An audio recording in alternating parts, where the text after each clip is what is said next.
Hi, I'm Tom, and in this video I want to talk about this, an Ecowitt temperature and humidity sensor with Wi-Fi gateway.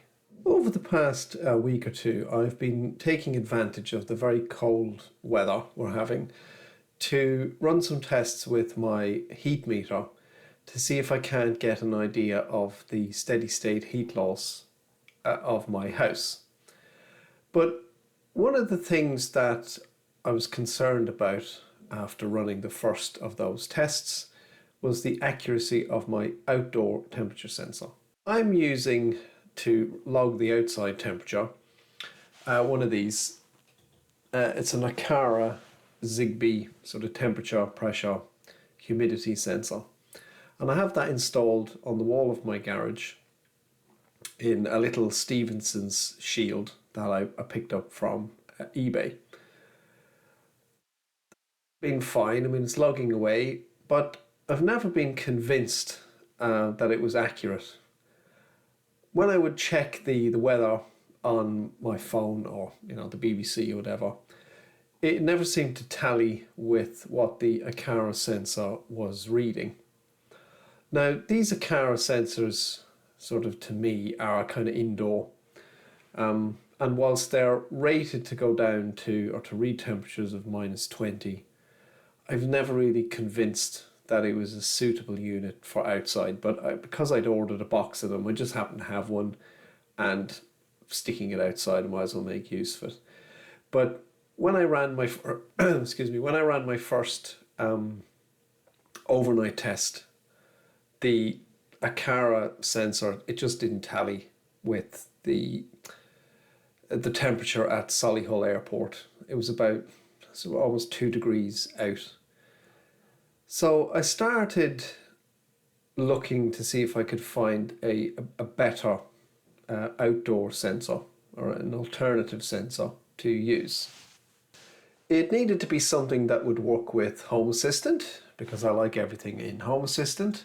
And I hit the forums and I started looking for, initially I started looking for a weather station. I've always wanted to have a weather station with rain measurements and wind speed and direction and stuff, because I've always kind of wondered what impact the wind would have, etc., on my heat loss. But before I jumped in with 2 feet and bought a weather station, I said I'll stick to my brief of just replacing the temperature sensor. So I hit the internet and I started to look around to see what the recommendations were, and came across this company here called Ecowitt, and they came highly recommended. Apparently they're the most popular weather measurement equipment company in the world, but they did sell a temperature and humidity sensor, one of these here, which looked ideal, and lots of good reviews, and importantly supported logging into Home Assistant. So hopped around, found one on eBay, and that got delivered the other day. So I want to open the box up, take a look at what's inside, and then we can sort of step through and get it set up and connected into Home Assistant. So let's have a look at what was in the box. So this is the temperature sensor itself. It's not a very exciting device, but it does have a little display on it. So it's recording temperature. There's a humidity measure there, and then what looks to be maybe some channel information. It's powered by 2 AA batteries. So I've already popped the 2 batteries in there. They're just 2 rechargeable batteries I had. That's it. And there's some sort of channel information on the back. You can switch it between Fahrenheit and Celsius, and then there's different channels. So I guess if you've got lots of these, you can set them up over their own radio signal. This is the little Wi-Fi gateway. So this looks like it has a USB connector on the back, and then some sort of other connector. This might go into one of their displays or something like that. I'm not entirely sure, but that's it there. So if you look at the front, you can see it says RF and Wi-Fi. So these 2 devices talk with their own radio protocol. So when I picked it up on the top of the box, you can see there's different frequencies. So these are for different parts of the world. And the EU, I think, uses this 868 megahertz. So that's how they talk. They've got a range, well, the website says it's got a range of about 100 meters outdoors. So that means I can put this down somewhere in the garden where it's away from any heat sources like blocks or anything that might have warmed up in the sun. Back to what's in the box, there's also just a USB cable, so I'm presuming that's just for powering, and then you get some screws which you would use, I think, in these mounts, and then some tie wraps. I've seen a picture where they put the tie wrap through and you can essentially make a little hanger for the sensor if you wanted that, hang it over a branch or something, is what I've seen the pictures of.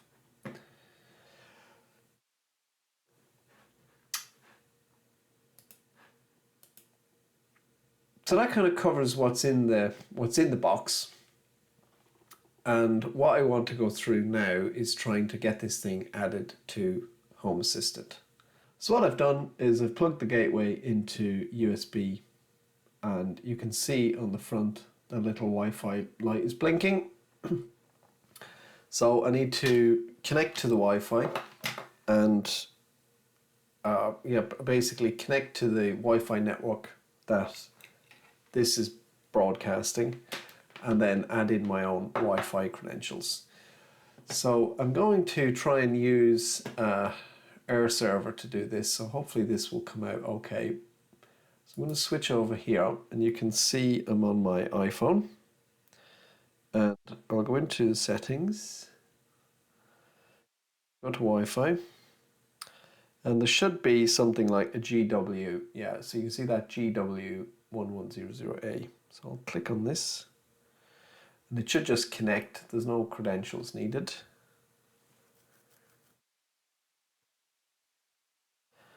All right, and then we'll jump into 68.4.1, IP address.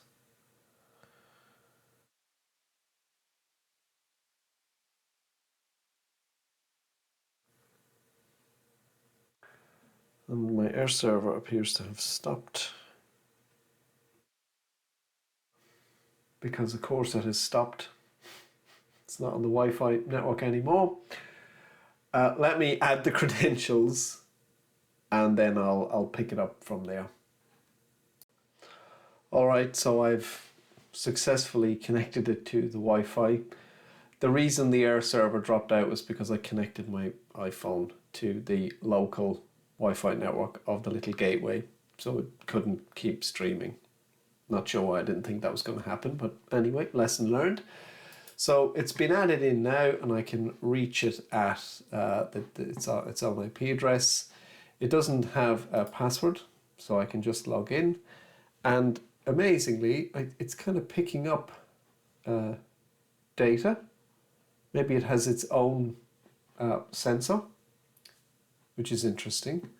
So now I'm going to see if I can't add the temperature and humidity sensor. Other services, local network. Okay, so that's my, no, there's live data. Oh, it's actually got it here. This is, it's on channel 1. So if I hold this up to the camera, mouse is all over the place. There you can see there, it's 23.8 with 40%, 47% humidity, and we got 23.8 and 47% humidity. So it's added it in automatically. So it must have its own internal sensor in the gateway. So even they don't agree.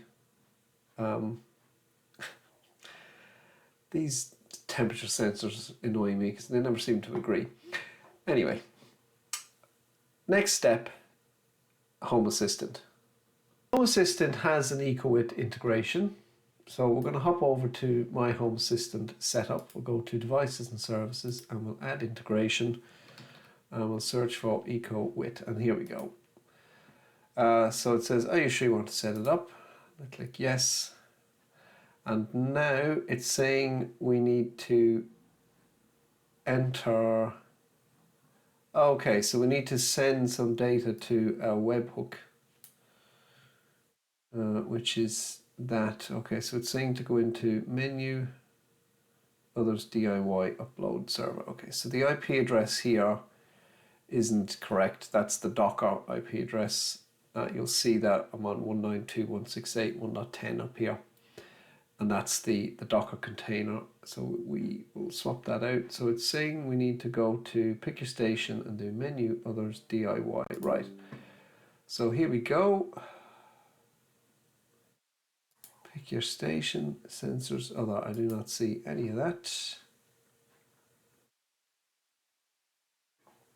Where is this going to be? Weather services, weather cloud, no, customized, local network,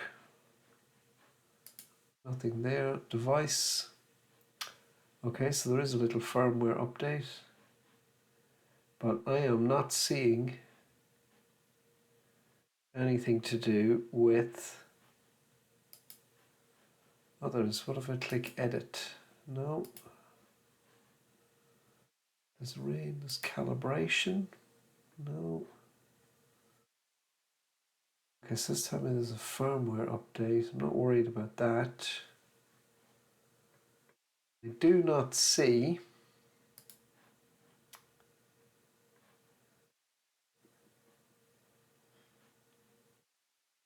maybe it's this. This kind of looks like it's server path. Yeah, okay, so we'll enable this. We'll leave it to Ecowitt. We'll put in my IP address. That was the webhook, and then it did give an IP address, 8123, so that's fine. So we'll put that in. We'll say, yeah, every 60 seconds. This isn't quite exactly where it says to put it, but it's the closest. So I'll click save. We'll go back to, oh, there we go, it's appeared. Okay, brilliant. Right, we'll just say kitchen. Don't really know where to put it, so we'll just say kitchen for now. We'll click finish. And if we look at our Ecowitt now, we have one device, which, oh, it's actually providing a lot more data than I thought it would. Is that our 38%? Now that's actually the gateway. Okay, so that's the gateway temperature. This is pretty interesting. So the one must refer to the sensor. So it is reporting, giving me humidity. It's even giving me the dew point and that. So we are in business. That was painless. Now I just have to figure out where to put this sensor. So I've opted to just hang it kind of crudely here. I've just used a little tie wrap thing, and I'm hanging it off this bit of plastic fence. So it's sitting down, that's kind of along the side of the house.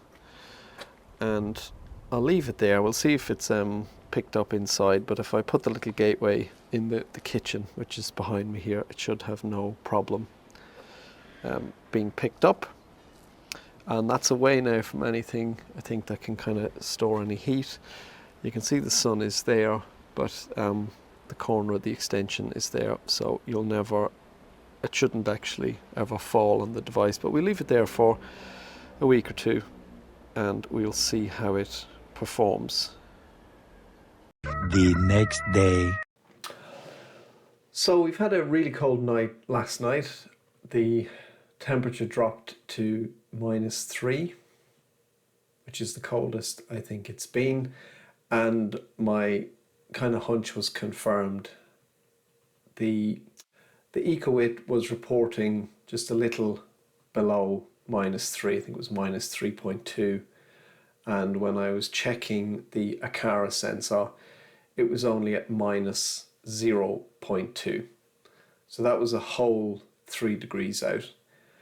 The weather at Solihull Airport, when I checked that both through my phone's weather app and AccuWeather website, they both reported that it was -3.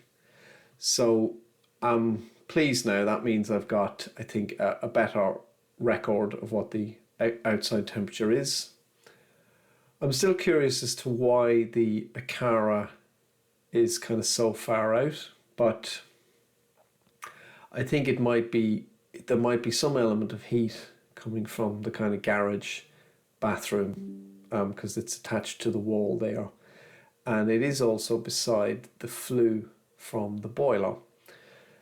So I can't kind of shake the feeling that that might just be influencing the air temperature around it. I mean, the flue itself probably gets warm, and you know, a degree or two would be enough to throw that sensor off. But it doesn't really matter. I'm happy now with the fact that it is recording. I'm getting, I think, a more accurate reading. I may look at moving the sensor down into the garden.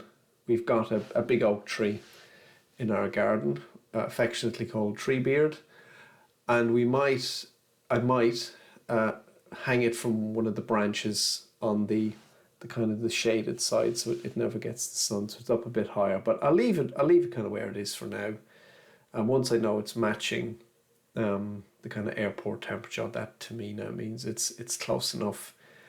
And I will continue using that data in my heat meter tests across the winter. I think that wraps it up for this video. If you have any questions about what I've done, or you want to know a little bit more, please use the comments. If you've enjoyed this video or you found it useful, please do like and subscribe. Otherwise, that's it. I'm Tom, and thanks for watching.